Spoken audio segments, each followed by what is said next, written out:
I always remember yung sinasabi po ni Ma'am Rosana, which is hindi naman parang all the questions sa NCLEX mo. Pero talagang parang apply ko to on the day of my exam.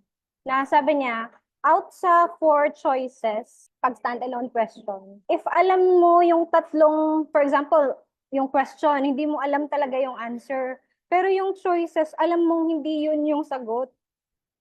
So, you choose yung wala kang alam. Kasi alam mo yung 3 na hindi talaga yun yung answer. Pero yung isa, parang nagda-doubt ka pa eh. Kung ito ba talaga. Pero alam mo naman yung 3 choices na mali talaga yun. So, yun yung answer mo. So, which is ginamit ko yun sa practice questions ko din. Totoo naman po. So, yun, isa lang yun.